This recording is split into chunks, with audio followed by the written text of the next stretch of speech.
For 43, I see this red footnote again, not a power, and they say it's something to do with this guy over here. So, looking at it, you say it has something to do with that. I would try to work towards that, by the way. What are you working towards? Making the bottom look like 1 minus m, some multiple of a sine squared. That's what I'm looking for. And I think probably one way to do that is just kind of split this thing up. Right? Let me put out what I mean by that. That I would get 1 over, you could factor that thing, 1 minus x squared, and then 1 plus x squared dx. Not much has changed there. And then just, make it look like that. How would you do that? You let x be sine. Right? That's pretty simple. Let x be sine. And when I say sine theta, dx would equal cosine theta d theta. So I noticed there's an error in my notes at this point, and I'll point out what it is. It's d theta. All right, let's pop it in. And what do you get? Let's write it down. 1 over the root 1 minus sine squared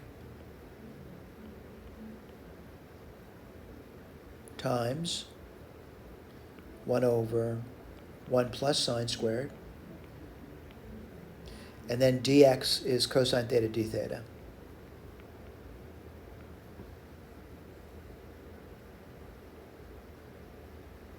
All right, let's look at that, see if we can figure that out. And one thing I noticed, so almost immediately, that I know the identity for this is just going to be cosine squared.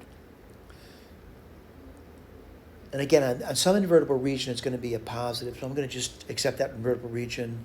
So these things are going to cancel off. So let me write that down for you. So this is going to be, conditionally so, but it is equal to, and under certain conditions, 1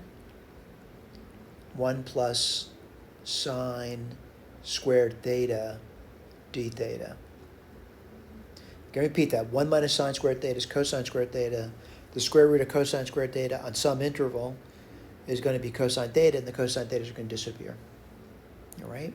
Now the question is, I said it's going to look like somebody. It looks like this guy over here. Then the question is, what's the m? Well, the m would have to be minus 1.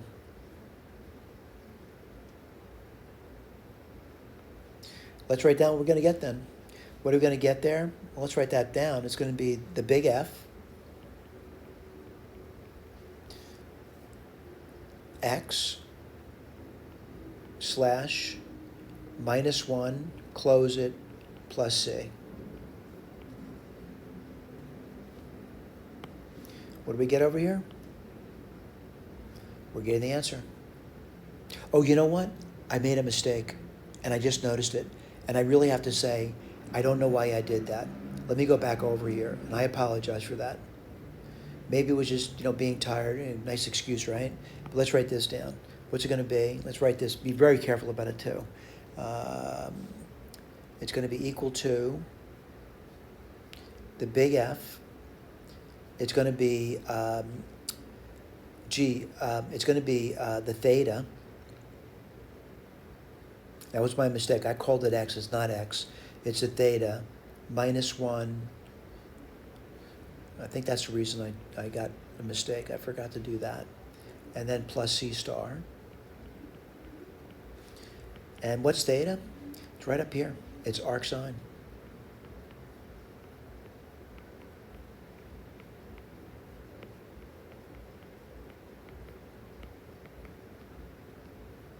Again, I apologize for making that mistake. Let's look at the key again. I'm seeing it now. And we are done. We're good to go to the next question.